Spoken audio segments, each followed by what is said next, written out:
Want to shop Walmart Black Friday deals first? Walmart Plus members get early access to our hottest deals. Join now and get 50% off a 1-year annual membership. Shop Black Friday deals first with Walmart Plus. See terms at walmartplus.com. Whole Foods Market has Thanksgiving gatherings covered. First things first, reserve your no antibiotics ever fresh whole turkey today, starting at $2.99 a pound. Or go with their organic spiral cut bone-in ham, full of seared-in flavor. For sides, choose Whole Foods Market grab-and-go platters. Go even further and get your whole meal catered. Just order online by November 26th. Get Thanksgiving ready at Whole Foods Market. Terms apply. This year, Santa's bringing the power of Energizer into his workshop. Whoa, the Energizer Bunny's got so much power. Wait, he's powered up all the toys. I think that means we're done for the year. I love this bunny. He's the hardest working helper the North Pole has ever seen. And he wants all your gifts to have the power of the #1 longest lasting AA battery. So this holiday season, stock up on Santa's and the elves' favorite battery, Energizer Ultimate Lithium. This episode is brought to you by Allstate. Some people just know they could save hundreds on car insurance by checking Allstate first. Like you know to check the date of the big game first before you accidentally buy tickets on your 20th wedding anniversary and have to spend the next 20 years of your marriage making up for it. Yeah, checking first is smart. So check Allstate first for a quote that could save you hundreds. You're in good hands with Allstate. Savings vary. Terms apply. Allstate Fire and Casualty Insurance Company and Affiliates. Northbrook, Illinois.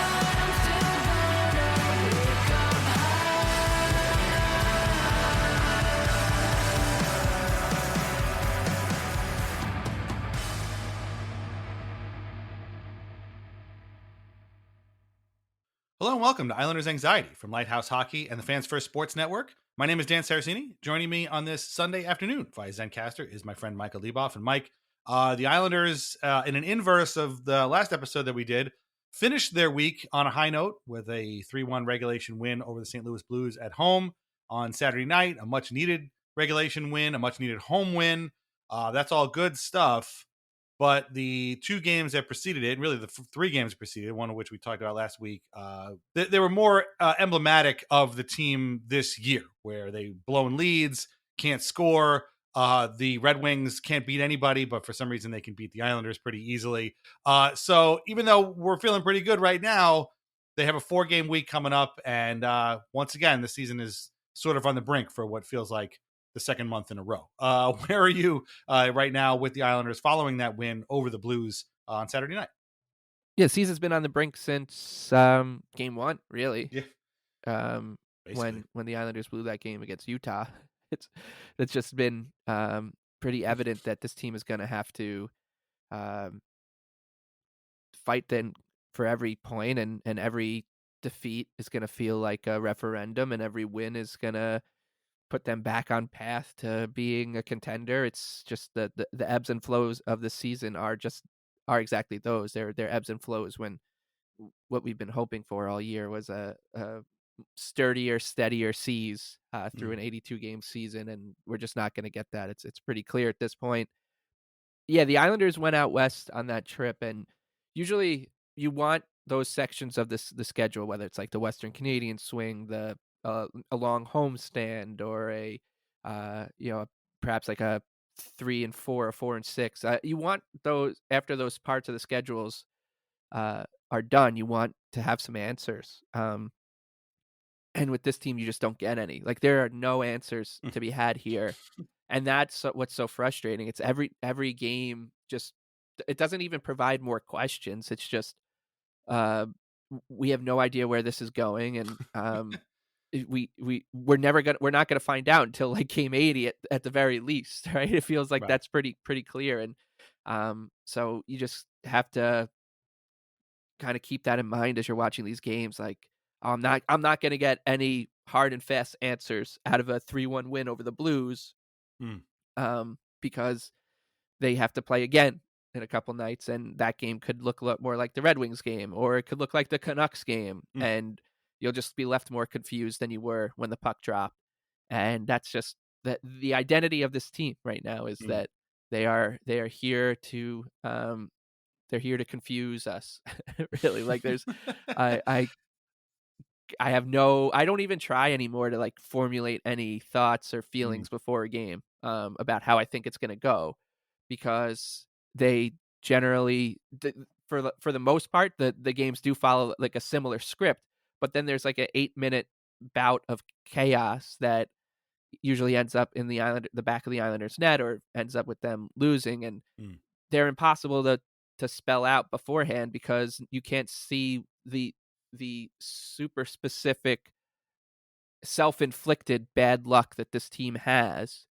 You just can't see coming. Like you can't see that a harmless pass back to Alex Romanov is going to set him up for a one-timer. It's going to explode his stick, and that's what's going to lead to the Islanders collapsing against the Red Wings. Right. Nor can you see like the good things, like the Islanders just going down 1-0 against the Canucks and then blowing them out of the building. It's just you can't see any of this coming beforehand, and so anybody who says that the team should do this or that, or this is how the season's going to go, or that's how the season's going to go, yeah, it's fun to try to make those predictions, and that's part of being a fan. But nobody knows what this team. Nobody knows what this team is, not just in the Islander fan base. Nobody knows what this team is in terms of like the hockey media, the mainstream hockey media, and nobody even inside that locker room knows what this team is. So we're all just going to find out together over the next 60-something games. Which sounds awesome. I gotta tell you, Yeah. it sounds awesome. Like I can't wait to be here in April after game 82 and be like, okay, what did we just watch? Because even then we might not have an answer. Yeah. Like, I mean, it was funny. We're going to talk about coaches in the second half and some coaching moves, but it occurred to me today, and it's occurred to me before, but I really started thinking about it today, how we were in a similar spot last season around this time when you and I talked about Lane Lambert after his first full season and some change in the next season. And we were just like, we don't know if this guy is a good coach. Like, we don't know anything about this guy because the way the team plays certainly doesn't give you the implication and the idea that this guy has implemented some sort of system that they can follow and they can do all this stuff. And I'm kind of getting to that point with Patrick Waugh. I don't know if he's a good coach. I really don't. Like, there's a little bit more structure going on here. It's not the same system that they ran under Lambert, that's for sure. But the way this team works and the ebbs and flows, like you said, I mean, they started that Red Wings game hot. They came out a great jump for the first 10 minutes or so. And then the next 50 were basically all Red Wings. And it was just kind of a matter of time before they sort of blew that game. And we all kind of saw it coming a little bit.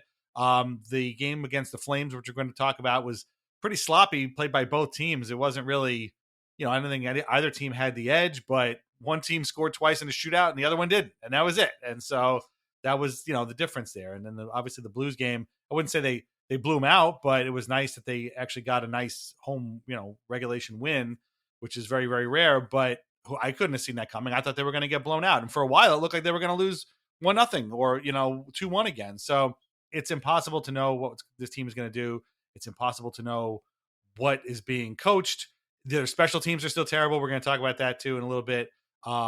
Their two depth lines really aren't doing anything out there. The fourth line just comes out on the bench, gets hemmed in for a good 40 seconds, and then goes right back to the bench again. So I don't know what their purpose is. So yeah, I mean, nobody knows. Nobody knows anything about this team. I don't know. And you and I and the people listening to this watch this team game in and game out. We very, very, very rarely ever miss a game unless we have something going on. And yet we still couldn't tell you exactly what this team is made of, how they do anything, or what's going to happen that night. We just don't know. And that's infuriating. It's really, really a hard way to live as a fan, to be honest with you. It is, right? Because it's one thing if it's 7 games into a year, right? Right. We're 21. We're a full quarter into the season now. And as you have and I think it's a genius way of looking at it. This is game 186 Mm. of the 2022-2023 season. So we're really 186 games into like this version of the Islanders. Mm. The post Trotz Islanders, if you want to go there or whatever. And yeah, I couldn't tell you. I still can't give you any answers. The numbers really I think back it up too. When you consider this team goes to overtime more than any team Yeah. in the league. And they play more hockey tied or within one goal in either direction than any other team. So yeah, I don't think anybody has any answers. And I there's like one thing that I keep coming back to that just cracks me up. And when the Islanders got eliminated by the Hurricanes, not the last time, but the time before that, Mhm. and they were up 1-0 going into the third period, and we had some fun because Lou Lamoriello went into like the off season, and someone was like, what are your thoughts on the coaching staff, and are you expecting any changes or whatever? And Lou said, I have to find out what happened in that third period before I Right. give any answers. Right? You remember And that? he never had an answer. He never said and anything. I think he's still looking. I think we all are. Because it's the same issue, right? They had Right. a 1-0 lead, a chance to send that series back to Carolina and perhaps set up a coin flip Yeah. game. And the Islanders went ahead, were playing pretty well, and then just took their foot off the pedal and just were basically thinking, we'll just wait for them to we'll just get shelled and wait to see if they Mm. score the game tying goal or they don't. And they ended up doing it and scoring in overtime on a really wonky goal, and that was the end of it. And that has just carried into this season. It's Yeah.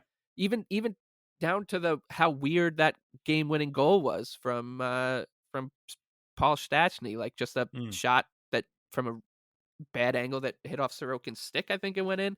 Yeah. And that keeps happening too. So it's not just the fact that they sagged after giving up a game tying goal and went into turtle mode, but it's just that entire game it keeps haunting them. And it's so bizarre. And I don't think that there's when you look at a team that has a record like this, what's that, the definition of 500, they are Mm. 8-5. Their goal differential is essentially even, like we're hovering right around even if you take out the shootout goals and the 3-on-3 goals or whatever. And they have a positive 5-on-5 differential, but the special team drags back. You're like, yeah, that sounds like a 500 team. But as you said before, everybody who's watching this team knows there's nothing ordinary going on here. When you think about 500 hockey, you're thinking it's an ordinary team. They win one, they lose one. That's just it. Mm.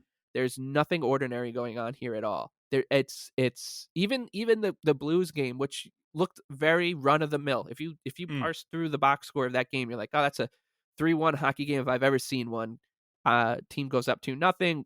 Other team gets a push. They score in a power play, and the other team's able to get the empty net goal.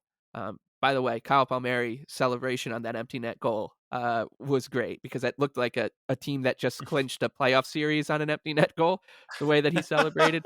And it felt like it a little bit because they had held on to a lead for the first time in eons. Yeah, forever, yeah. Yeah, but like even that game had a lot more to it than really meets the eye when you think about the way the Islanders came out in that third period. Took a penalty immediately. Their god awful power play gives up a goal immediately on that power play, and then they're like, oh God, well we'll just wait for the inevitable. If not for the Siplikov Nelson Palmieri line, like that game is completely different. But we I think we've used the word joyless a lot, and I would say that maybe it's a little hyperbolic, but at the same time, I don't think so because like I haven't looked forward to a game, especially Saturday night game where the Islanders are still like in the playoff mix less than I did last night. Because it felt like the Islanders were down like 3-0 or 3-1 in a playoff series. Yeah, you got to win this one, but you also have to win the next one. And that's really how I felt about that game last night was even if they win, like I'm not falling for it. I'm not falling for it at all until they string something together and And these are famous last words, obviously. Like we all do this. We're like, I'm not falling for it again, and then they win again, and you're right Mm. back in. But it was a very weird experience because they won that game, and I was like, okay, that's good, but now they got to do it again for me to even care. And that's the worst part to be in a fan base, right? Because you're not fighting off anger or anything. You're not. It's not. You're not like in this like internal battle to get worked up and angry about a sports team, which is a ridiculous thing to think and care about when you think about like life. You're fighting off apathy. Like Yeah. I'm doing my best to not care about this team in the season right now. And it's a really hard battle. And this team makes it really, really hard to win, to care, I guess. Like they make it really hard to allow yourself to get invested because everyone listening to the show knows your life will likely be better if you just at this very second turn off this show, turn off the team, and never come back to them, right? Yeah. We are in a very much like a self-care world these days, and it's like maybe for some people, the self-care is just not caring about the Islanders. And I don't blame you. Yeah. Like it'd be like a congratulations thing, Right. like when someone finishes like a tour of duty, and you're like, oh man, it sucks to see Joe go back home, but yeah, he's got like a bullet in his butt cheek, and he deserves it, and we're sad to see him go, but his life will be better outside of the trenches, and you're happy for him. It's a little bittersweet because you're still in the foxhole, but Vios con Dios, and good luck. Or somebody gets dumped, and you're like, you know what, man, take time for yourself. Like, go on a vacation, go someplace, do whatever you want to do. Don't even worry about it. Like, forget about Oliver Wahlstrom. Yeah, forget right. Focus on you right now. Just don't even worry about these guys or girls, whatever. Like, just don't do it. It's like that. And yeah, you just can't enjoy it. And like in the 3 games that we're going to talk about, the Islanders had leads. And in 2 of them, they blew them, which again is very much par for the course. Before we get into all those games, reminder that we are on Patreon, patreon.com/Islanders Anxiety. Membership gets you ad-free episodes, bonus podcasts, written posts, and a whole lot more. Or you can just join for free and get our weekly release calendar and any announcements. So sign up today, patreon.com/Islanders Anxiety. But yeah, that's part of the problem is like every time this team gets a lead in almost every game. And then most of the time, or at least half the time, they blow it.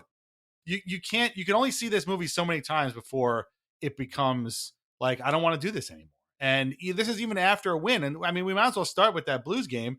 They did win 3-1. It was a bit of a different game than we've seen recently. It was much more physical, which was good. In fact, I just wrote a thing at the Patreon about how the Islanders really do miss their fourth line. And I don't mean that specifically in terms of like Cal Clutterbuck, Matt Martin, and Casey Cizikas, because over the last couple of years, those guys have diminished. Matt Martin is still very diminished. We'll probably talk about him in a little bit. But I mean, just the concept and the idea of a line that comes out and just physically punishes another team so that people are, there's some resistance there. There's some kind of pushback. And this team very, very rarely ever pushes back at all other than just letting the goalie make a save. And it's really becoming part. I mean, it's not their biggest problem, don't get me wrong, but it is at least in terms of entertainment value. It's like, what are we doing out here? Like, how easy are we supposed to make this game? They've made it very, very easy on their opponents for the most part this season. But against the Blues, it was physical. Romanov, Pajot, a couple of the guys throwing the body around, making big hits. So that was nice to see. With about a minute left, Nelson gets the puck in the neutral zone, sort of a takeaway. He finds Palmieri in the slot, who risks at home, 1-0. Beautiful goal, beautiful setup.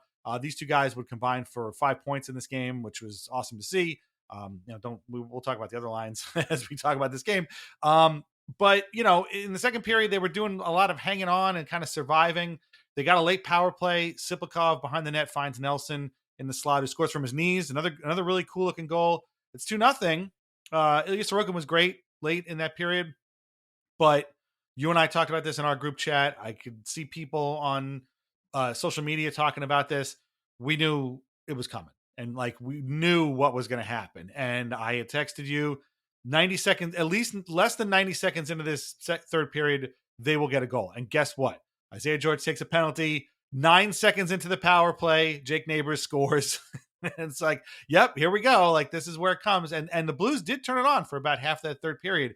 They were in charge. But eventually the Islanders kind of took the pace back. Noah Dobson scored, but the goal was called back because Palmieri was in the crease. Again, you knew it was going to be in the crease.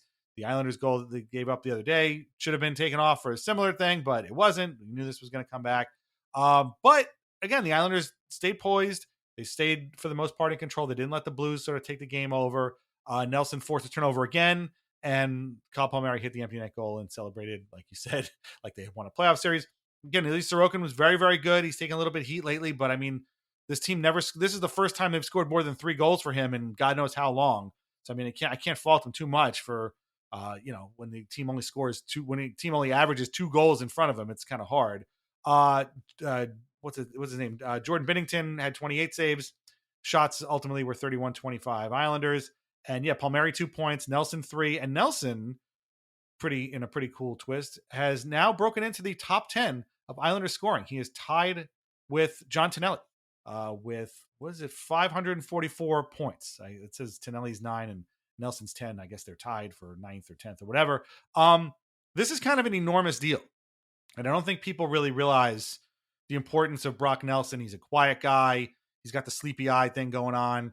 But this man has quietly, over the last 13 seasons, become an extremely important Islander. And games like last night's showed it. He took over the game in a quiet, we talk about guys taking over a game, like Nathan McKinnon took over the game, or Sidney Crosby took over that game.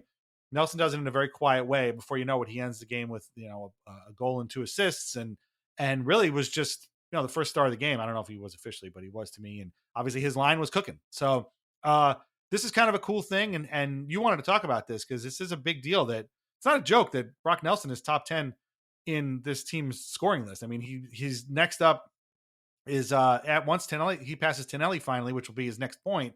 The next on the list is Pat LaFontaine, who's got 466. So you're talking about another 22 points, which Brock really should have if he stays with the Islanders, by March or something, by the end of the season. And he'll be 8th, which is, again, passing Pat LaFontaine is kind of a big deal. And then it's Josh Bailey right after that, which is a whole other conversation. But yeah, no, I mean, how important has Nelson been for this team without people, I think, really realizing it? It's kind of crazy. Yeah, we poke fun a lot at people kind of parachuting in on the Islanders and being like, oh, there's this guy, Brock Nelson. He looks pretty good. But and the famous one, of course, was from the Frank Saravalli had a quote where he's like, they did an Islanders preview and his co-host was like, yeah, Brock Nelson is good. And he was said, and I quote, yeah, but how likely is he to duplicate those numbers again? And it was, and if you look back, it was like his 3rd straight season of almost an identical season. Yeah. So, and that's what it is. And I actually think it's appropriate that Brock had he eclipsed that plateau in this kind of game, because this was a very Nelsonian game. He in England, Horatio Nelson, who led them to victory in Trafalgar, is a national hero. He is like the quintessential British hero, and Brock Nelson has a lot of the same qualities. He's just very calm, poised. He's brave. He thinks the game differently, and he had a very Nelsonian game, I thought, yesterday, where you might not have realized how important he was, because he had three points and the Islanders scored 3 goals. So maybe that's stupid, but I'm saying, like, it wasn't like when you said, like, when Nathan McKinnon takes over a game, he's just got like the puck, he's buzzing around with it, he's firing 8 shots on goal or whatever. Nelson is just like in the middle of in between the blue lines, calming things down, making the pass that nobody sees coming, or the touch pass that no one sees coming, lifting the stick behind some guy, and that's just who he is. He sees the game so differently, and it's been frustrating. And I understand why, and there's nothing we can do to stop it besides the Islanders going on a run. I understand why he keeps popping up on trade boards already, and it's annoying that people are already talking about the NHL trade deadline, which is still 3 months away, 3.5 months away. And everybody's gonna have Nelson as like their I want Nelson. I want Nelson. Right. What will it take to give up Nelson? And the thing is, I don't think anyone will fully appreciate the player he is, because he's so unique. I don't think there's another Brock Nelson in the league, honestly. Really good second line center with a great shot, scorer. You can play in any situation, really. But he's so cerebral and smart and clever. Like he might be the cleverest player, the cheekiest player in the entire NHL. And I bet you if you were to poll like NHL players over 30, guys who've been in the league who have like 400 plus games of NHL Right. experience or 500 plus games, a lot of guys in the Eastern Conference and the Metro Division would be like, not, I don't even want to say like who's the most underrated player. I don't want to get into that, but it's like more who's the player that nobody notices is it, but it's just nasty. And I think so many players would tell you that Brock is that guy. And I bet you Sidney Crosby would. I feel like Crosby has Brock Nelson in his nightmares quite a bit. And yeah, he's just a real gem. And that game was, that line all night was huge for Nelson. I did hear that I didn't listen. I haven't been listening because the Leafs have been winning, but I heard on the Real Kipper and Bourne show his name popped up at some point, and Justin Bourne was like, I don't know if I like the fit because isn't he a wing? Talking about Nelson, when it came to yes, but like that's exactly what it is, right? Like Right. this is a guy who's now top 10, and it's especially prescient because Bourne's dad Right. is around it, but that nobody just knows. They might know the surface level with this guy, but it'll take you 5 or 6 seasons to truly appreciate how good he was. And on that goal, that power play goal, now to like kind of talk about the game last night,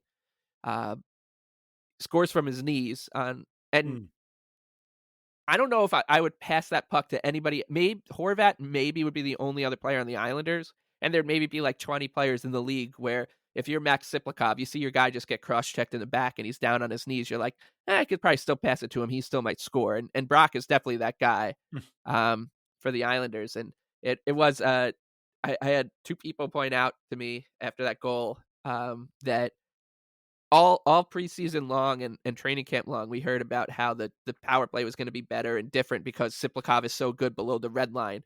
And then the season started and they just kind of abandoned that plan. which that's another reason just to never watch preseason or pay attention to the training camp. Because that play worked perfectly. Like it was a great play. And they score, and it looked easy. It was one of those goals where if the other team scores on the power play, you're like, why can't we do that? Right. And then the Islanders do it. You're like, that reminds me of when Johnny Boychuk first came here, and they had him on the power play in like the first 2 games. And I remember he scored a goal. They played Carolina that year, and he scored a goal in that first game. He might have had 2 goals in that game or something like that. And I was like, oh man, this is going to be great. Boychuk is just going to be bombing away from the power play. And I don't think he can play the power play again, ever, in the next 8 seasons. And I was like, why didn't they just keep doing that? I don't understand. This guy's got this big booming shot. Just put him out there. Who cares? Like, I don't know. But that's, I remember them being like, oh yeah, Siplikov is good. He's got his nose away on the power play. Now this is going to be good. Well, the power play has not been good, but it was good last night. So that works. But yeah, no, I'm with you. I don't want to see, I don't think anybody wants to see Nelson traded. I think we all understand the situation. He's a UFA at the end of the year. If this season, if the Islanders continue to rack up, more losses than they do wins, which is kind of the way they've been doing things, there's going to be maybe an uncomfortable conversation. I don't think Brock wants to go anywhere. He's got a big family. He's been here for 13 seasons. I think he likes it here and he wants to stay. And I'm sure the Islanders will want to keep him, but it's a matter of, can they find something that works? But people are going to be looking at him as a potential trade chip, and the people doing the looking aren't going to know Brock Nelson from a hole in the wall. They just aren't. And it's just kind of, and, to hear Bourne say that is a little bit disappointing, unfortunately. But like, if I'm any team, I'm looking at a Brock Nelson and being like, damn, this guy would be awesome. I mean, you bring up Crosby. It's funny. Now I'm just thinking about it. Like, how many times has Crosby, I don't know if seeing Nelson in his nightmares is one thing, but I guarantee you he's probably thought, it really sucks that there's no way the Islanders are ever going to trade Brock Nelson here, because like how amazing would that team be if your top 2 centers are Crosby and Nelson or Crosby, Nelson and Malkin. Like that's an unstoppable force. And I just don't think people realize how good Brock is. And I don't even know how many Islanders fans realize how good Brock is, because he's just so he is also emblematic of the Islanders, like you said, in the sense that he's just like there and he just sort of does what he does. I think of him like a shark, right? Like, right. Yeah. He's just kind of quiet, like, he's never stops moving, quiet, and then he strikes, and you're like, damn, that was a shark. Like, sharp teeth, blood, whole kind of thing. And it happens so quickly and quietly that you're like, God, like that was impressive. How did I not see that coming? And Even though like he doesn't really skate as much as he wades. Like he just Yeah. wades through the game. He's so effortless and smooth. And you heard Thomas Hickey talking about him a little bit, and that's why I think a lot of other players would like him. When Mm. people get a chance to talk about how good he is, they're very effusive. And so yeah, Yeah. I'm I really like you. Like I just hope that the Islanders can win a few games, that the talk at least dies down for a bit, and Right.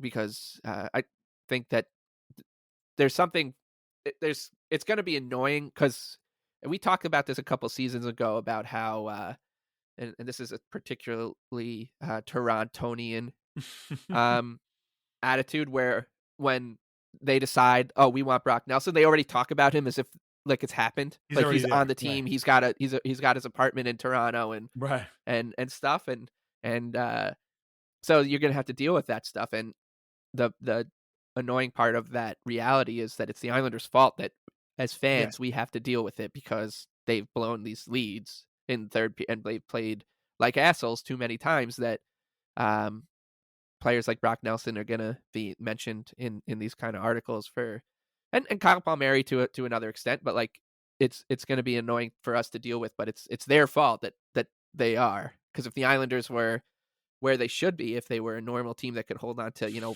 2 out of every 3 third period leads, Right. they wouldn't they'd be like, "Oh yeah, they're in buyer mode. They need to add. They need to add." Um but yeah, that Brock Nelson, man, he's very very I'll never take him for granted, I think, in Mhm. terms of like just having him on the Islanders for as long as he's been here. Yeah. And I think that he's someone who I really just hope sticks around Right. forever. And I know he's got a pretty big family. I do think he goes back to Minnesota in the summers, but Mm. um, I hope that he's just like always around because Yeah. he's been a joy to have on the team, and he really ticks every box when you think about it. So Yeah.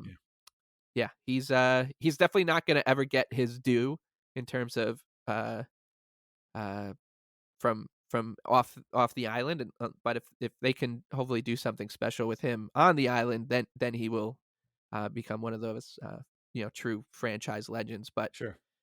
they're also on the precipice of going the other direction where he ends up doing something for someone else, and Right. that would be annoying. So That would really yeah, suck. the Islanders have to play better for us to not have to deal with this kind of stuff with both on the team level and then on the player level with guys like this. Yeah, no kidding. If he does stick and resign, and I'm not going to start that argument, but I'm just going to, again looking at these numbers, and if he does stick around for another couple of seasons, there's every chance in the world that he ends up being fourth on the team's all-time scoring list and passing Clark Gillies. Right. And then you're looking at a scoring list of Trottier, Bossy, Potvin, and Brock Nelson. And that's kind of crazy. and just one more point to like drive that home is we're in a sports cycle, sports world, and a sports media kind of cycle where you're told as fans like you don't understand how this works. Like you need to cash in on a Right. guy like Brock Nelson because if you don't want to Yeah. give him the extension, you don't want to let him walk for nothing, etc. He's I don't think 35 years old, for Yeah, God's exactly. sakes, or whatever. No, there's more to it than that, 34, right? Like 34 this guy, he's done, this guy's been here forever. He's Right. an Islander, and I want him to retire an Islander. I think that matters, and I know like the savvy business thing to do would be to trade him for a second round pick Right. and a prospect, get this team younger, but then you don't have Brock Nelson anymore. Like Right. and the way this guy plays, like he's still he's gonna end up. He's probably on a 60-point pace again.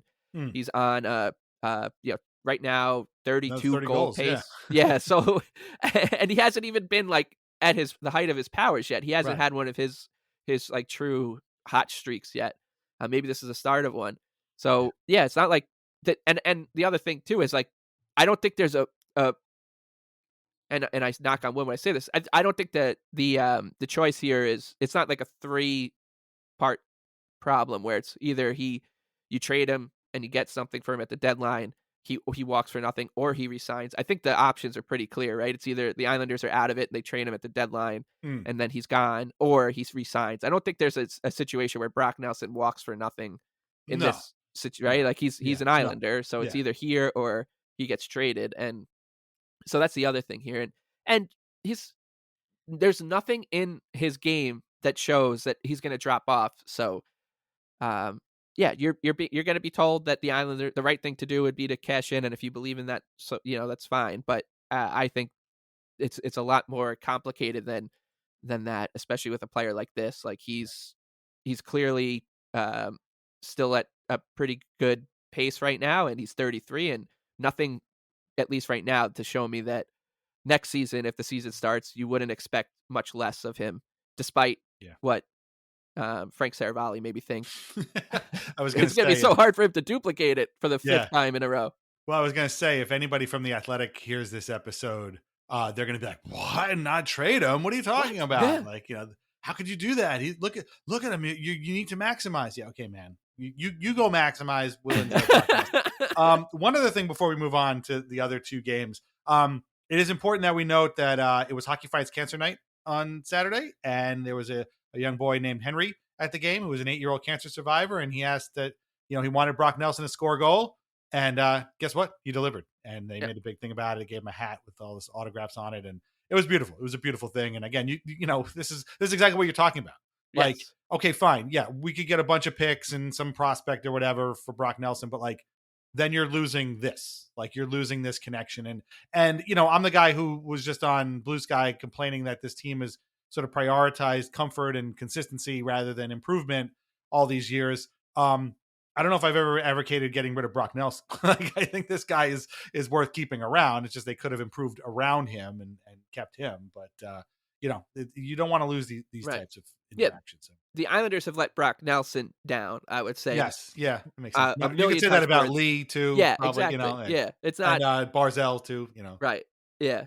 And also, last thing, sorry, is that I'm happy you brought that up, because not just in that situation, which is really nice, and the Hockey Fights Cancer Night is always just like, especially since having a kid, like it's just, I wasn't there last night, but I was at the previous two. It really does rock you emotionally, and but is there a player on the Islanders and maybe in the NHL, like outside of the obvious, like McDavid's or whatever, that you would trust in a situation to be like, go get me a goal, please, like I need it, right? Than Brock Nelson. Like, the guy he delivers. That's just what he does. Yeah.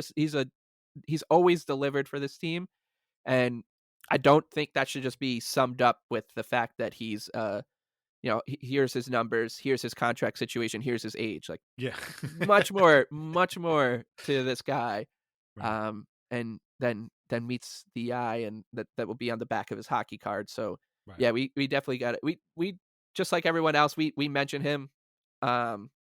But I think you could write a book on Brock Nelson, and it would be a pretty good read, because there's so much more to him than what's going to end up on Hockey Reference, etc.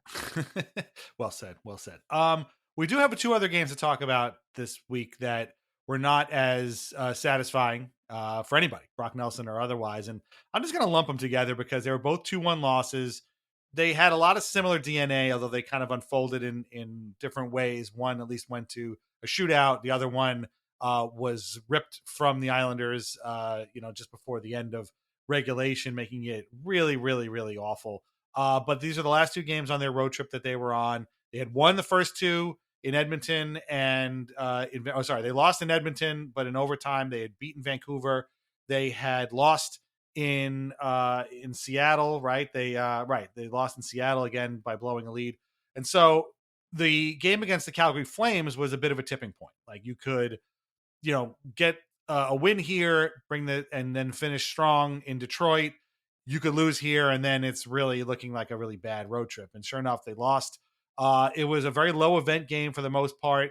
Pierre Engvall in the second period finds a wrister, gets a wrister through a screen. It was actually kind of a nice goal, makes it 1-0, and they hung on to that for a while until, guess what? Scott Mayfield takes a penalty. Rasmus Anderson scores on the power play. The game is tied. The Islanders barely touch the puck in overtime. The Flames spend the entire time in overtime regrouping. It was not fun to watch. They did get a power play late, the Islanders did, but they didn't do anything with it. And like I said, Andrei Kuzmenko and Justin Kirkland scored in the shootout, and that's the end of the story. Varlamov made 30 saves in that game, and I thought he was pretty good, but it just wasn't enough when you only score 1 goal. Dustin Wolf has been in the Calgary system forever. He was really excellent. I thought it was a pretty even game between 2 very sloppy teams, and I feel like for many, many years now, the Flames have almost been the Western Conference equivalent of the Islanders. Like they just don't play this structured style. They just kind of throw it around and hope for the best. And that's the way the Islanders play a lot. And so I found it was almost like a Street Fighter 2 mirror match thing going on here. And it was not a fun game to watch at all. And of course it started late. But so they lose that game in overtime. Okay, you've got a point now. And we're at another tipping point. You go to Detroit. This is the team that shut you out. You outplayed them. The Alex Lyon stood on his head, shut you out at home a couple weeks ago. Now is your chance for redemption. It's Pavel Datsyuk night. They're retiring, or he's going to the Hall of Fame. They're celebrating Pavel Datsyuk and his triangular head. It was a whole thing. And at first, the Islanders got off to a good start. Simon Holmstrom tipped a Scott Mayfield shot, took a 1-0 lead. But then over the course of the game, the Red Wings start to take over. They start to take over, and it's mostly Detroit through 2 periods. The Islanders did kill 2 penalties, which is good. And for 15 minutes of the third period, there was a couple of chances either way, but no goals. Then the last 5 minutes, disaster strikes. You mentioned it before. Alex Romanov's stick breaks. The 2-on-1. Jonathan Berggren scores to tie the game. And then with less than a minute left, Lucas Raymond is in the circle. Dylan Larkin's in the corner. Larkin feeds him. Raymond scores again over Sorokin's shoulder. 2-1. There's like 45 seconds left. They do nothing with it. Basically, a couple of icings. And that's it. And just in the blink of an eye, the game was ripped from you. And again, you thought, okay, for a while, you're like, all right, if they blow that, maybe they win 1-0 and repay the favor. Maybe they go to overtime again and lose, which would be very frustrating. This is maybe the most frustrating way to lose a game. They didn't really deserve any other goals because they didn't really play all that well. But, to lose 2-1 to this team with 45 seconds left when the game-winning goal is scored is just the worst. And Sorokin, I thought, was great until he wasn't. And all of a sudden, 2 shots go over his shoulder, and I could hear people being like, this guy stinks, 8 years, people complaining about it. Like, okay, like, go out and score more than 1 goal, and let's see what happens with this guy. Because I feel like we've given this guy an incredibly hard job to do, and he's trying to do the best he can, and it's just not working. Like, he's clearly back. His surgery has helped, but you can't just let this guy live on 2 goals a game or 1 goal a game. It's just not going to work. Alex Lyon was in a little bit more trouble than he was last time, but he still had a really good game. And they were just basically, it was mostly Red Wings outplaying the Islanders for most of the time. They did go 3 for 3 on the penalty kill, which is pretty good for the Islanders. But two games that unfolded somewhat differently or ended somewhat differently. But again, 2 very frustrating experiences on the same road trip. And coming in, which is why going into that game against the Blues on Saturday, none of us really had a high expectation for it. But this really stunk. And that Red Wings game, man, the Flames game I already kind of forgotten about. But boy, that Red Wings game, that was bad. And I thought to myself and online that this might be where it ends. Like, this might be a situation where the writing is on the wall for the way this team is going to play, because the Red Wings stink. Like, this is not a good team. Now, the Flames are hot right now, but I don't think they're a good team either. Why can't you just beat these guys in a normal way? I don't understand why we're making them look like the 97 Red Wings. Like, I really just don't. I mean, they could go winless for the next, we shouldn't say that because they play the Islanders again on Monday, but these guys can go winless for another 2 weeks, and people be complaining about the Steve Yzer plan and how it's not done anything. Meanwhile, when they play the Islanders, and they look like full of Hall of Famers. They look like there was 10 Pavel Datsyuks on the ice that night. So it was extremely frustrating. I'm glad they came back and got that win on Saturday, but you can't have that many more games like this. You just can't. And we've already seen, of the 21 games they played this year, how many looked like these 2? A lot, right? Like, over half have looked like one of these 2 games. Which is incredibly hard to accomplish. Yeah. Because it's very hard to be the team that is really good at hanging around or getting a 1-goal lead or being tied and taking the other team deep into the third period and then losing. But the Islanders have perfected that art. And this is why that Kraken game was so frustrating, right? The Islanders played really well in that game. They get a bad break. I still don't think that goal should have counted. And the way it was talked about afterwards, it sounds like most people agree that the Islanders got jobbed a little bit there. But it shouldn't matter. That should just be a bad break over the course of a season. It shouldn't. You should be able to say they played well, they got unlucky, but we move on. But because this team, you can't have moral victories with a team like this, because then they go to Calgary and they take a penalty late in the third period or in the middle of the third period in a game where they're trying to grind out a 1-0 win, Right. and you blink your eye and the ice is completely tilted because the Flames score. I mean, they almost lost they almost lost the same exact game twice this week, back-to-back games, because Varlamov made a great save very late in that Flames game, Right. right before overtime. Like, the Islanders could have lost that game in regulation very easily, Yeah. and they didn't. And then they go to Detroit, and you think, I wonder if they learned from that. And obviously they didn't. And I admit, throughout that entire Red Wings game, I was thinking, look, they're playing pretty poorly here, but the hockey gods do owe us payback for that Red Wings loss. Yeah. Maybe this is it. And it felt like the Islanders were thinking the same exact thing. It Yeah. literally looked like Casey Zizekas turned to Pierre Engvall and said, "Oh, don't worry. Like, remember what happened last month? Like a month ago, we almost to the day, the Red Wings, they played a lot better than we did, and they won 1-0, and now we're going to do it to them. That's how this works." But that's not how it works with the Islanders. There's no quid pro quo with the Islanders. It's not this for that. It's this for that, right? Like, it's got to build up. So the Islanders then, but like the Roma, I trust me, like, once that stick exploded, you just became an Islander fan that day. If you didn't understand, time didn't slow down for you, and you didn't have enough time to process what was to come before it actually happened in that situation. Because as soon as that stick broke, everybody on the Islanders, if everyone paused their TV and started talking amongst their friends, their Islander fan friends, everybody would have come to the same conclusion. There's no way that this doesn't end up in the back of the net. There's just not. There's no universe where this play doesn't end up in the back of the net. The point is, it shouldn't come to that. You shouldn't be playing the Detroit Red Wings to an equal state where one bad break is what causes you that much pain. And that's how they play every game. And that's how they play every game. Yeah, they play every game as if it's, okay, we'll see just how crazy the bad bounce is. And when you're the Islanders, you cannot fathom how bad the bounce is going to be. Like, a new one gets invented every game. The broken stick at your blue line. That was probably their best shift of the third period too. Like, they actually had the puck in deep. They were working it around. I'm like, oh, look, they're finally getting the forecheck going. Pass to Romanov. He's going to take a shot. Oh, the Red Wings just scored somehow. What the hell? And then, that's the way they're playing. And everyone's looking at that shift. And then, like, Noah Dobson certainly didn't cover himself in much glory in that game or period. But you can't scapegoat one shift. It really started like 6 or 7 shifts. All this starts like 6 or 7 shifts before, when the first group of Islanders start to just sag and play completely shell up defensive hockey. And there was a shift where Casey Zizekas turned the puck over at the blue line, I think twice, before the Red Wings tied it. And that kind of just tilted the ice. And look, like, we love Casey Zizekas quite a bit, but he's certainly struggling. I don't even think we've mentioned your nickname for the Wahlstrom McLean Martin line, which is just a little bit of genius too. You can unveil it here if you'd like. So we've been calling them the power line in a derisive, sarcastic way, because they're not powering anything. They're not doing any power out there at all, and they just come out and get hemmed in every single time, time. And then the other lines, particularly the Nelson, Palmieri, Sipikov line, and then the Horvat, Lee, and Pajot line, will most of the time unbury them, and they'll come out and they'll have a good shift.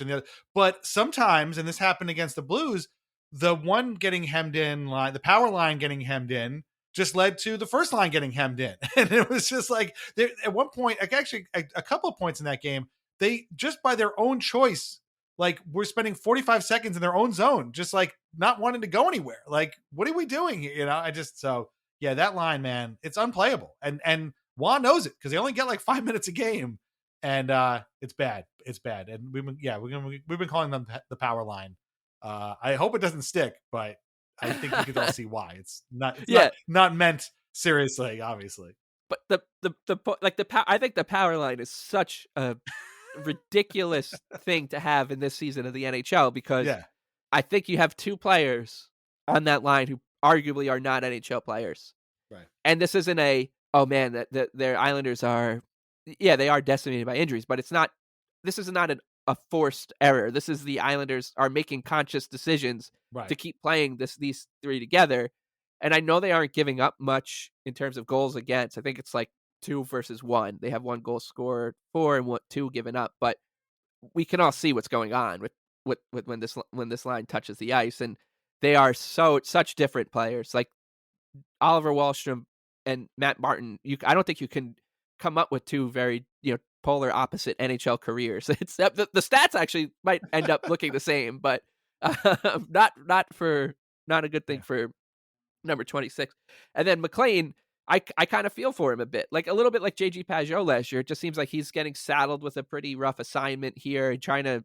They're basically saying, "Hey, you are the guy that's going to have to make mountain out of a molehill here," and he's doing his darndest. And maybe I'm giving him too much credit. Maybe he's part of the problem too. But I do like to think that he's not. And you mentioned the Engvall goal, which was super nice, like great. Right. He's having a nice little resurgence. He's having 2 good games and maybe like 1 invisible game, which is fine for Pierre Engvall right now.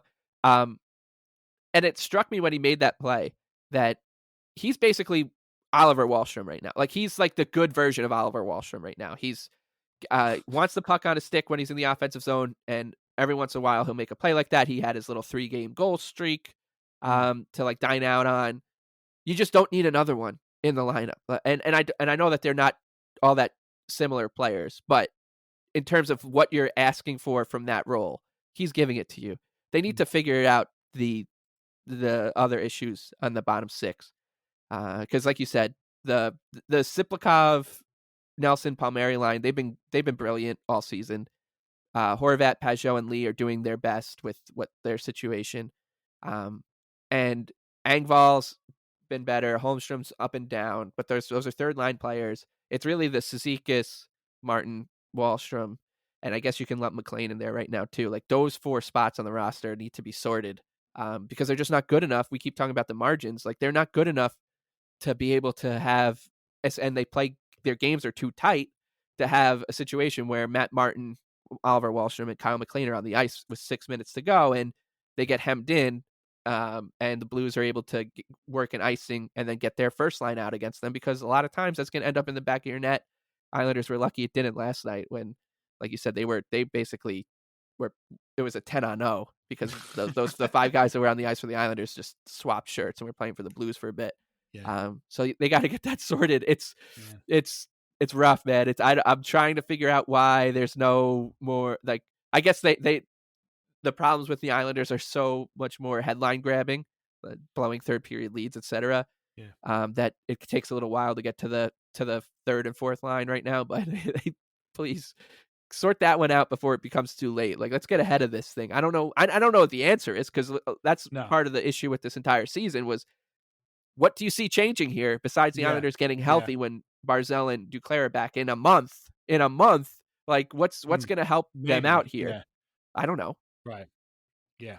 The updates that we got last week were not updates. Oh, this is actually a good spot before we take our break to mention Mike Riley. We want to, obviously wish him the best. You all know the story by now. He went in after his concussion in Buffalo, and they found a heart situation, an ailment that they corrected. He had surgery already. He already sort of posted a thumbs up picture from his Instagram. And so we wish him the best. Lou Lamoriello said that it wasn't a career ending thing, which is great, but with all due respect and with all the love in the world, Mike, please take your time. Like, please don't rush back on our account. Take all the time you need. Just get yourself straight. Good work on the doctors for correcting that. The other updates that they gave were not updates. It was Barzal and Pelech haven't skated yet, and they will skate when the doctors okay them, which is like, that's not an update. That's just common sense. What are they supposed to be like? Screw the doctors, I'm skating anyway. They're not going to do that. Like, they're just going to skate when they could skate. And then like Duclair, maybe he skates soon. Like, that was okay. Thanks a lot. So this is not an update at all. And everybody's like, oh, look at these updates. Isn't this great? These are not updates. This is just common sense. Let them do their thing. And please, can we stop with the, what happens when they come back? What's the lineup going to look like? Who fucking cares? We'll figure it out when they get back. I hate that. Oh, what happens when Barzal comes back? All right, well, when's he coming back? Well, I don't know. Okay, well, then we'll worry about it then. Like, why are we writing these articles now? I don't understand. Why are we doing, 15 tweet threads and whatnot about this. Who cares? Worry about the guys that are here now that can't kill a penalty. They can't hold a lead. Like, who cares? They couldn't do that stuff when those guys were in the lineup anyway. What are we doing? I had my fill of them this week. Stop. God. We'd stop. Please stop. We don't need them. Anyway. And if you're an Islander fan, you also know by the time they come back, there's going to be a lot more weird shit that's happened. So it's exactly. Oh, where are we going to put Barzal? Well, actually, it's pretty seamless because Anders Lee got kidnapped, so he's now in Anders Lee's spot, and JG Peugeot retired to become a UFC fighter, so he's there. Like it's weird stuff is going to happen. There's no reason to literally anything. Yeah. Why are we getting our? There's one thing you cannot do with the New York Islanders. You cannot get ahead of yourself with them. You can't. Seriously. You literally have to. Every shift, every period, every second of a game is going to throw something at you that you need to just you can't be prepared for. So you just take it as it comes, and then trying to go to bed go to sleep at night. It's already hard enough with this team. Oh man, if where's Matt Barzal going to play when he comes back is keeping you up at night, I would love to sit down and talk to you, like so you can tell me how to get to there with this team. Meanwhile, this team can't hold a lead, plays in shootouts and overtime more than anybody else, and then half the time they go to the shootout, they don't take a shot. Like, maybe that's a problem that needs to be solved, or like, again, a power play that doesn't work and penalty kill that doesn't work. Solve those first. Let's not worry about who's going to play where when they come back. Okay, rant over.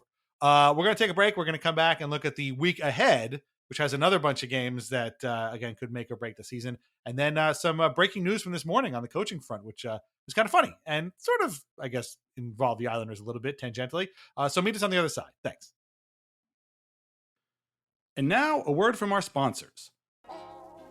First is always VintageIceHockey.com, where you can get t-shirts, hoodies, jerseys, and more featuring over 100 classic hockey logos. Vintage Ice Hockey now carries a full line of Islanders Anxiety merch featuring our blue and orange brain logo, as well as our Al Arbor and the Island shirts. And as always, our portion of the sales go directly to the Center for Dementia Research. That is VintageIceHockey.com. Try wines from the Pinot Project. They offer a Rosé, a Pinot Grigio, and a Pinot Noir that was named a Top 100 Best Buy by Wine Enthusiast magazine. All are delicious, priced at less than $15 a bottle, and available at local wine shops and at UBS Arena. Learn more at thepinotproject.com. Please drink responsibly.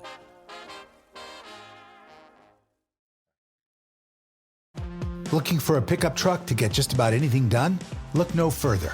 The Chevy Silverado EV isn't just the most powerful Silverado ever, with next-level towing capability and technology. It also offers game-changing versatility with the available multi-flex midgate and tailgate, which means Silverado EV helps you carry large, bulky, and oddly shaped items up to nearly 11 feet in length. Chevrolet. Together, let's drive. Visit Chevrolet.com to learn more. This episode is brought to you by NFL Sunday Ticket on YouTube TV. There's plenty to be thankful for. Your friends, family, and the fact that you can now get NFL Sunday Ticket for only $89. So thank yourself this holiday season and watch every game every Sunday when you bundle NFL Sunday Ticket and YouTube TV. Sign up now at youtube.com/Sunday Ticket. Offer ends December 2nd. Local and national games on YouTube TV. NFL Sunday Ticket for out-of-market games. Excludes digital-only games. Terms and embargoes apply. My dad works in B2B marketing. He came by my school for career day and said he was a big ROAS man. Then he told everyone how much he loved calculating his return on ad spend. My friends still laugh at me to this day. Not everyone gets B2B, but with LinkedIn, you'll be able to reach people who do. Get a $100 credit on your next ad campaign. Go to linkedin.com/campaign to claim your credit. That's linkedin.com/campaign. Terms and conditions apply. LinkedIn, the place to be, to be. The holiday season officially starts when you get that first card in the mail. Shutterfly makes it easy to add more meaning to the everyday with hundreds of holiday card designs that can be personalized in seconds with your favorite photos from this year. Select your greeting, customize the color, and even add little extras like personalized foil to make a holiday card that really shines. Enjoy 40% off with code SMILE40 at Shutterfly.com and send something meaningful this year. See site for more details. So it's the week of American Thanksgiving, and the Islanders are going to be very, very busy. Busy in a different way than the rest of us are going to be busy this week. They have 4 games, including Monday night, the day you're listening to this, against those dastardly Red Wings again. Can we at least beat the Red Wings, please? Really? Can we do this? That's at 7:30 at UBS Arena. Wednesday is also at 7:30 against the Boston Bruins, who have a brand new coach. Again, we're going to talk about that in a minute. And then we have a back-to-back Friday and Saturday. Friday, Black Friday. Stop your shopping at 3:00 to watch Islanders Caps from DC. And then Saturday, they're at home again against the Sabres. This week is very much a week that the Islanders could potentially, stop me if you've heard this before, make some hay and actually straighten out this season a little bit. These, with the exception of the Caps, who have been really one of the better stories of this year, you're looking at the Red Wings, Bruins, and Sabres teams that can be beaten, that have struggled this season a lot. Do I think the Islanders are going to win 3 of these 4? No, I don't, because we never know what to expect from these guys. But you can't lose all 4. You have to win at least 2 of these. Please, I'm begging you. Just at least win 2 of these. And please make one of them this Red Wings game. Do not go 0-3 in regulation against the Red Wings, because that is not – this is the last game against the Red Wings. So even if you do, at least we're not going to see them again. But I don't want to live with that, and knowing that for no reason at all, these guys – could just have the Islanders number. And again, this is one of the most mid teams in the entire league. Please stop. The Bruins might get that new coach bounce. Their new coach is Weird Islander Joe Sacco. Again, the Caps are very good. And if you lost the Caps, I wouldn't be surprised. But the Sabres, man, continue to be the Sabres. Like, I know they have a better record. They have more points than the Islanders do right now. But these at least should be 3 winnable games this week. But as you said at the beginning, nobody knows what's to expect from this team. So, I mean, I don't know. I can't tell you what they're going to do, but I would like to see them win at least 2, right? I mean, at least the very least they have to do that, right? I mean, come on. Can we do something, please? Yeah, I you said it, make hay. Like, this is, you got through the Western Canadian swing. You won the game, the treacherous first home game after a long road trip. Right. You play a very beatable team at home that you deserve to give some revenge to. Like, you're a team that's in desperate need of stringing some wins together. The Islanders have won back-to-back games this season once. Wow, that's more than one more time than I thought they did. Yeah. Well, it was great. It was the game against the Penguins, in which they needed to come back from 3-1, and then they beat the Senators in Ottawa, where everybody got hurt. Or no, was that game? Yeah, I can't remember. But they beat the Senators. Oh, that was last year's game against the Senators. This year's game against the Senators was the normal game. Was there one normal game a month? So they won back-to-back games once the season. If you can beat the Red Wings on Monday, like, you set yourself up for a really a chance. Like, the Islanders can have a chance to actually give themselves some breathing room. And if there's one thing this team has showed us this year, they could play 500 hockey for a long stretch of time. So if you can win, 3 in a row here, beat the Red Wings and then the Bruins, or beat the Red Wings, the Bruins, and hey, get a 3 points from that Sabres Capitals back to back. The other side of that game is not that daunting either. You got a game against the Canadiens and the Kraken, and so it's not just this week that is an opportunity, but it's beyond that. You can set yourself up to. The Islanders can set themselves up to push into the race legitimately here to establish themselves as one of the teams that's put the flag down in this mix of 500 teams. And I'm going to lump the Sabres in here. I know that they've played well. They've won 3 in a row, which really shows you just how much a 3-game winning streak can do to your season. Right. They are in 3rd place right now in the Atlantic Division. Exactly. They're 1 point back of they're 3 points back of Toronto for first place of the division, on the strength of a 3-game winning streak. And 2 weeks ago, everyone was like, man, the Sabres are doing it again. They're doing it again. And all it took was winning 3 games in a row for them to get into a different conversation of, oh my God, is this the season?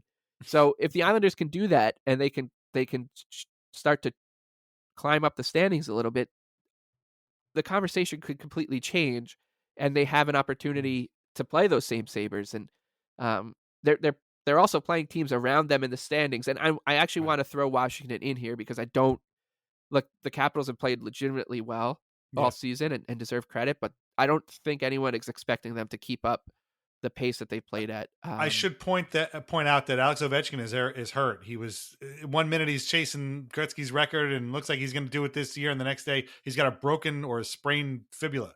So he's out for quite a while now with a busted up leg. So that's going to be helpful too to the Islanders. And yeah, they lead the league in shooting percentage. You'd expect that to come down a little bit. So you're playing teams that you're going to be in all likelihood battling against too here. And you don't want to we talk about the 82 game playoff. Like, this is a little bit of a playoff hockey stretch of games. And I know with this team, every stretch is like, it doesn't matter if it's November 23rd against the Blues or April 2nd against the Sabres. It's all playoffs with the Islanders, unfortunately. But like, this is like, and I'm gonna say it till I'm blue in the face. Shouldn't be that hard. Like, it's the Red Wings. The Red Wings are not good. They're gonna fire their coach. Like, if the Islanders beat the Red Wings, first of all, it's a chance the Red Wings have already fired their coach by the time you listen to this. I think if the Islanders had held on to win that game against them, coach is gone. Yeah. But you beat the Red Wings on Monday, and you really set yourself up for an opportunity for Islander fans to go into the holiday season feeling better about themselves and not having to think about hear so many people talk. Oh, well, you know the rule. If you're out of the playoffs by American Thanksgiving, you get a 15% chance of winning. Of making the playoffs. The Islanders can do away with all that talk by just doing something as simple as beating two teams that have basically played 500 hockey when you combine their records, the Red Wings and Bruins right now. And hell, maybe you can go into that Capitals game and feeling a little bit better about yourself. The Islanders are playing well, and then the Sabres game, and the Islanders can set themselves up for their first good week of the season. Yeah. And it only took 8 weeks to get into it, but who knows? We don't know. Yeah. Like, there's no reason to believe that this team's going to carry any momentum into the next shift, because one of those shifts is going to be the power line. Like, Bo Horvat and Anders Lee and JG Pageau can have a shift where they're down and cycling for a minute and a half, shot off a post, and they're pushing, and it's one of those shifts where, this is going to lead to either a goal or a penalty. The Red Wings able to get a clear, but then here comes a power line, and then the next thing you know, like, someone takes a stupid penalty or something, and the game is completely changed. So yeah, it's a fool's errand, to even try to map this stuff out. But there is an opportunity here. That is black and white objective. There is actually an opportunity here for the Islanders. We thought the Western Canadian swing was like about treading water. This one is about making hay.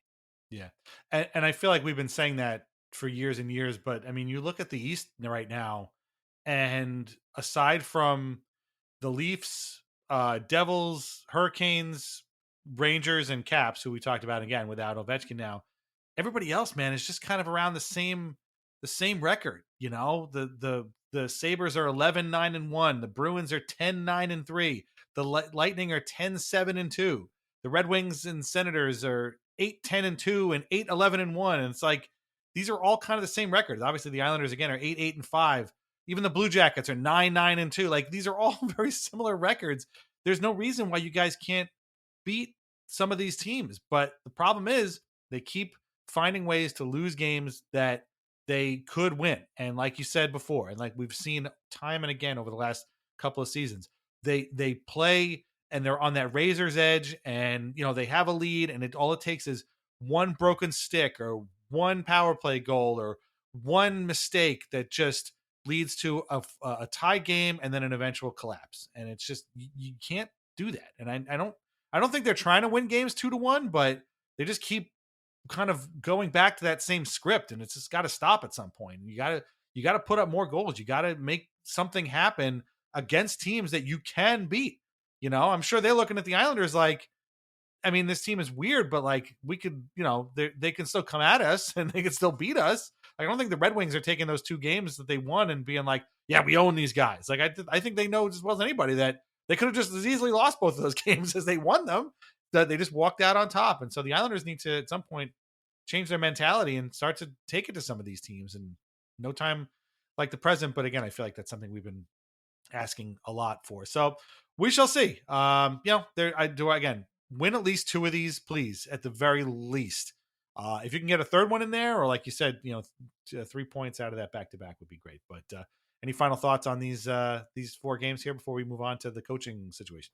No, I'm hoping to maybe I can enjoy one, and I think if they beat the Red Wings, I might look forward to that Bruins game. Yeah. But the way that they've played, like you just can't enjoy it. Like it's just a Right. joyless experience. Like the good parts are even right clouded by the thought of what's to come. Like when is Scott Mayfield going to take a penalty, or is Isaiah George going to cross check someone in the first 30 seconds of a period, or is a stick going to explode to send in a perfect 2-on-1? Yeah. How many defensemen are going to play for the other team today? Yeah. Exactly. Oh God, they were something, man. Against the Red Wings, those defensemen. Oh God, Ryan Pulock, man. Yeah, he turned into Nick Lidstrom, which it could be a good thing if he played for the Red Wings. Yeah. Right. But yeah, so that's I'm setting the bar pretty high here for this coming week, where I'm saying I just want to enjoy a couple of these games. That would be amazing. That would be amazing. I really would like that, for once, that would be fun. Okay. So, I've been mentioning it this whole time. We had some coaching news this morning on Sunday. When you woke up, you no doubt saw that the Blues, less than 12 hours after losing to the Islanders, fired their coach, Drew Bannister, after just 22 games behind the bench, one of the shortest coaching tenures in NHL history, and replaced him with Jim Montgomery. Wait, wasn't Jim Montgomery coaching the Bruins? He was until last week, when the Bruins fired him after what's been a really, really struggling first half of the season here. He won the Jack Adams Trophy just a couple of years ago when the Bruins had that historic season, most points ever, most wins ever, whatever it was, flamed out in the first round against the Panthers. Jim Montgomery has basically won everywhere he's went, whether it's Dallas, whether it's Boston, and most likely it's going to happen in St. Louis. He has a lot of connections to the Blues. So Doug Armstrong, apparently, while we've been talking, came out and basically said, yeah, well, if it wasn't for Jim Montgomery being available, we wouldn't have fired Drew Bannister, which basically I think tells you all you need to know about Drew Bannister. The only thing I want to say about this is that, and like I mentioned before, the Bruins coach is now Weird Islander Joe Sacco. On one hand, I wish we had done an episode on him before, but maybe now we can just wait and kind of add this whole aspect to it. He's the interim coach right now. We don't know how long he's going to be there. Sacco, of course, coached the Avalanche for a while, very unsuccessfly. So we'll see how this all goes. But the only thing I thought was kind of funny about this was the Bruins right now, again, 22 games, 10-9-3. They have a minus 19 goal differential. Neither of their goalies has been particularly good. I think they have a under 500 or whatever. I think they're 22nd in save percentage. The Blues over in the Central Division have 22 games, 9-12-1, 19 points, minus 21 goal differential. Again, their save percentage as a team, I think, was 23rd. Thank you, Greg Wyshynski, who posted that before. Meanwhile, and they both fired their coaches. They've made changes. They're like, this is not good enough. We need to change our ways and we need to get better. And meanwhile, the Islanders, 21 games, 8-5, minus 6 goal differential. Their goalies have played well. But if you watch this team play, it's pretty hard to kind of get an idea that they know what they're doing. Again, their special teams are terrible. They can't hold leads for the most part. They're just completely spending way too much time in their own zone. They have 2 lines that don't contribute a whole lot of anything for the most part. Meanwhile, every time they win or lose, a lot of times you hear them talk after the game and they're like, oh, we like our game. We liked our game tonight. It was just one thing that went wrong. I'm not advocating the Islanders fire Patrick Waugh after less than a year on the bench, but I do find it interesting that 2 teams with similar kind of records, at least, in terms of wins and losses, decided that just wasn't good enough and they needed to be better.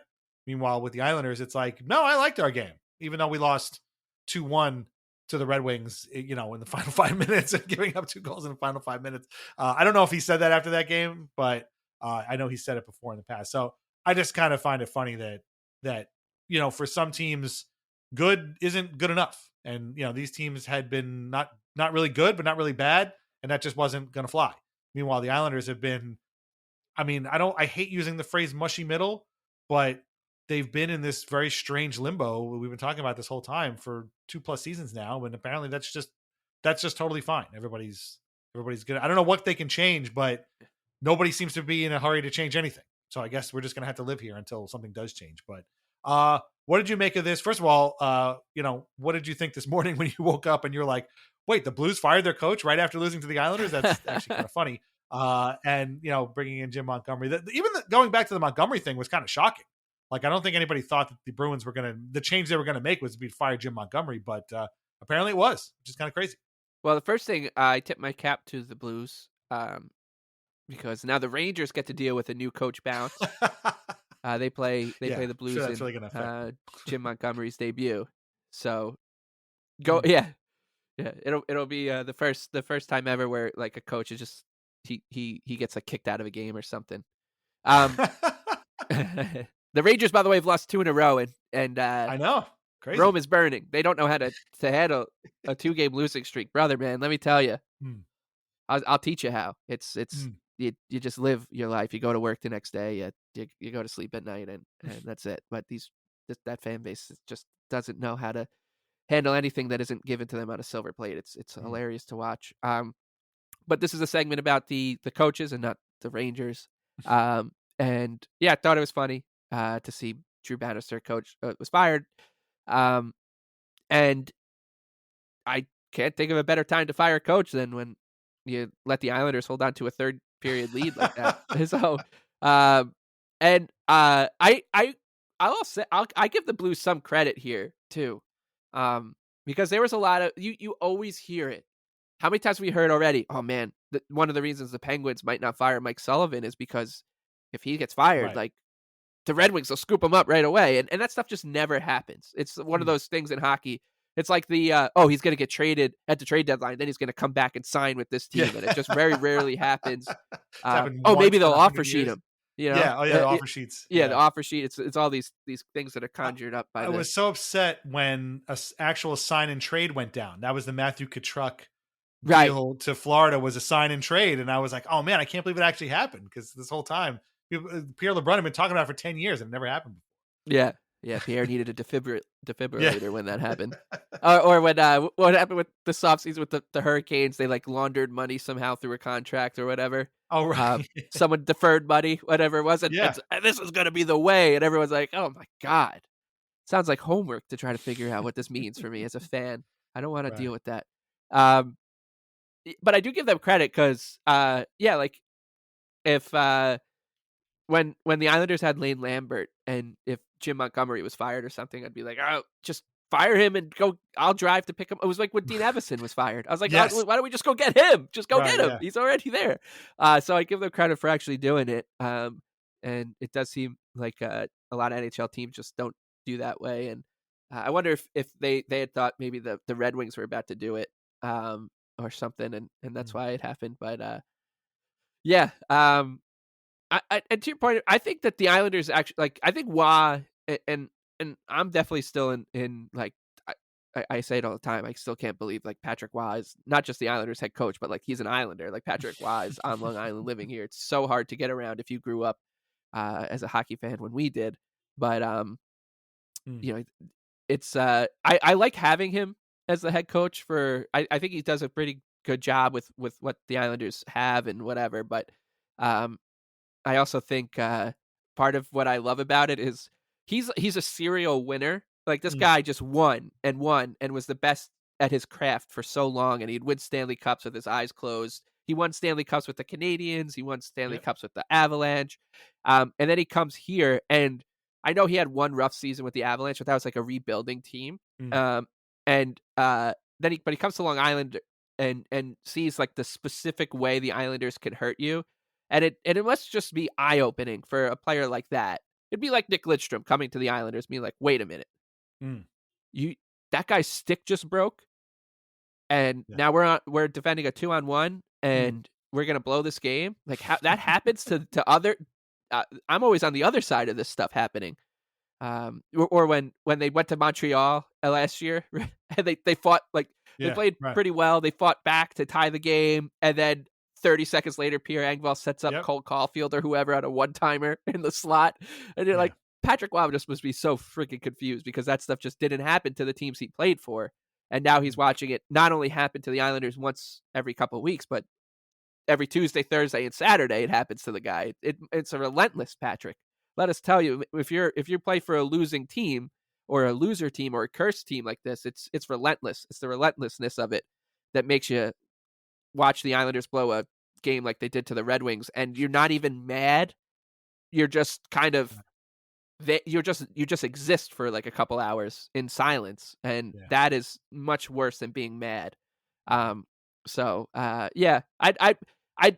I think that we're gonna see like a run of coaches here lose their job, though. Is my kind of big picture point. I do think like the Penguins are hilariously bad, and I don't feel any sympathy for anybody who was on those teams when they were winning Stanley Cups, and what, like the NHL's darling. They got every bet break, every bounce, every call went their direction.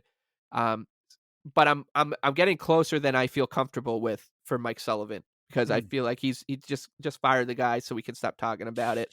I do think someone had resurfaced the Jonas Siegel thing that we did a Master Leafs theater on. One of my favorite articles ever written in the English language, about how people were like hurt and confused when they fired Kyle Dubas. Right.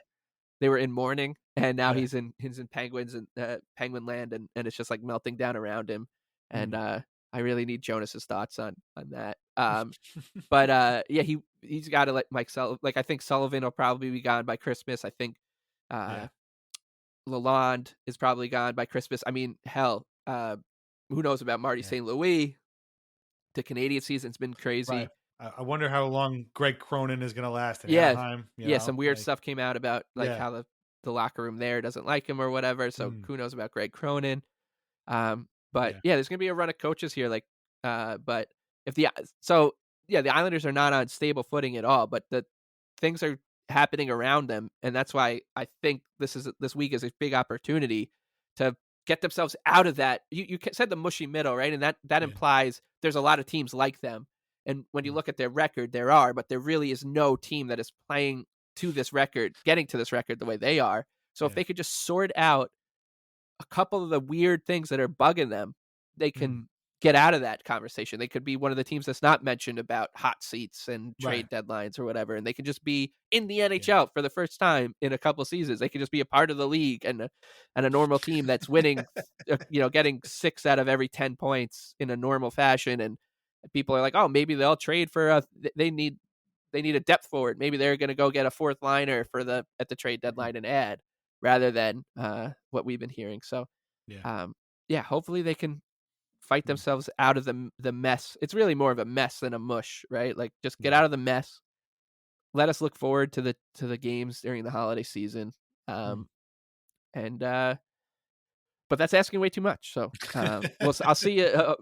Maybe we'll see you next week. I do have an impending baby coming. It's probably next week. So I'm a game time decision for next weekend. But I really do hope that over the next few weeks, the Islanders season it's much more. It's like clear. It's just a clear.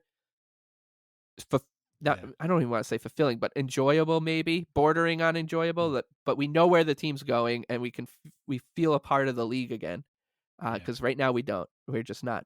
We're still not part of the league. We're just a team that other teams stop by and play every once in a while. Yeah, and it's felt like that for far too long, to be honest with you. Real quick, as you mentioned Mike Sullivan before, I could totally see a Montgomery Bannister situation happening with Chicago. Like, if the Penguins fire Mike Sullivan, like a day later, you'll be like, the Blackhawks have fired Luke Richardson and hired Mike Sullivan. And it's like, it's not because Luke Richardson is doing anything wrong. It's just that we have a lot of money invested in this place, Ripley. We can't just nuke it from space. So I feel like Mike Sullivan will probably find his way to Chicago. But you never know. We'll see. So that's that. A lot of coaches around. And of course, the Rangers, I'm sure, will be immune to the new coach bump. Meanwhile, Joe Sacco, if he hasn't already, will definitly pick up an early win against the Islanders as Bruins coach. Yeah, he'll somehow get an assist in that game. Exactly. First coach to ever find his way on the score sheet. He'll find some way to enter the record books in that game, but we'll just have to see. So we got 4 games. Let's win a couple of them. Okay. Real quick before we head out of here. Again, Mike is on high alert right now, so we want to kind of move things along. We got a lot going on this week. I know it's packed, but we got a lot of content here and at the Patreon as well. On Wednesday, we're going to be putting out a new episode of Weird Islanders, the podcast. Yes, I know it's the second time in a row that it hasn't come out on Friday, but I want to make sure everybody gets this before they go out on vacation. It is by far one of the best episodes we've ever done, with one of the most interesting guests we've ever had. And definitely, it's a crazy week, I know, but take an hour for yourself, sit and listen to this because you will enjoy it. We go down memory lane with a really interesting Islander who, had a lot going on in his career that, I don't think a lot of us realized. And a guest who I think may end up being some people's new favorite athlete in the area. So check it out. I can't wait to get this out. I was spending all day yesterday editing it. I can't wait for it to come out. And that is on Wednesday. On Friday, we're going to put out our Country Club Atmosphere. We haven't had a chance to record it yet, but I'm hoping to pull somebody in and we'll put that out on Friday. And then on Tuesday is going to be my next Islanders book club over at the Patreon exclusively. If you have kids that you need to buy some stuff for, you might want to check that out. So again, Country Club Atmosphere and the book club are both at the Patreon only, but Weird Islanders is going to be out everywhere on Wednesday. So there you go. Let me get my thing here. Become a member at patreon.com/Islanders Anxiety for ad-free episodes and bonus content. Join for free to get announcements and our weekly release calendar. Find us on Apple Podcasts, Spotify, Amazon Music, Audible.com, iHeartRadio, YouTube Music, wherever you get your podcasts. And please leave us a review where you can. Our theme song is Morning Haze by Family Dinner. Listen to more of their music on Spotify and check out their new record, God Looks Out for Fools. Read Lighthouse Hockey every single day for your most up-to-date Islanders news and discussion, of course. We are part of the Fans First Sports Network. Learn more at fansfirstsports.com. Shop vintageIceHockey.com. It's the holidays. Shop vintageIceHockey.com. Try wines from the Pinot Project. Make sure you have Pinot Project wine at your holiday parties. Mike, where can everybody find you on Twitter? The Big Lebowski with 2 E's. Follow Mike at the Big Lebowski.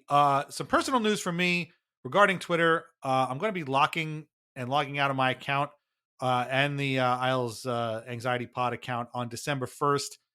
Twitter, frankly, is no fun. Meet me over on Blue Sky if you want. I'm going to be posting over there exclusively. If you've been following me this whole time, I really, really appreciate it. It's been, a wild ride on Twitter, but it's just I can't deal with multiple social media networks, and Blue Sky is just a lot more easy to use and a lot more fun. So I'll be locking those accounts on December 1st. So again, thank you very much, but that's it for me. But you can follow Mike at the Big Lebowski. And Mike, any final thoughts about this sort of week that was, or the week coming up? I mean, we finished on a high note after a couple of bum games, and now we've got 4 games coming up that can kind of go either way, be high notes or bum games. So I don't know. What else is there to say other than what you said before, which is nobody really knows anything. Yeah, nobody knows. And it's just this, as you said, like this could be the point of the season where the Islanders establish themselves in either direction. Because, as frustrating as that swing through Western Canada and Detroit was, they didn't provide any answers one way or the other. So now the search for answers continues, and it continues in a stretch of schedule that's a lot more critical, I think, than taking on, the Flames or the Canucks, right? When you're doing it against teams you're going to be scrapping for in this game 190 of the 2022-2023 playoff push. It becomes a little bit more, the stakes are raised. We're of course in the second quarter of the season too, so the stakes are naturally higher. So scary week, and one that will likely provide no answers. But we'll be there for it. Kudos to Brock Nelson. Wanted to say that one more time. And also, we didn't even really mention that the Islanders went 0-for-1 in the power penalty kill again on against the Blues, and that continues to be a huge issue. So hey, maybe if the Islanders can get above 70% in the penalty kill, that would also go a long way. So let's try to do that, baby steps. Thank you for listening. Hopefully I'll either be back next weekend or the weekend after or whatever. As we deal with another baby coming. Yeah, well, I think I speak for everybody when I say good luck and do what you got to do. We will be here whenever you're ready, and there's always the seat is always yours. So we'll play it by ear. Be back next week with a new episode. Thanks a lot for listening, and we'll talk to you soon. Bye bye.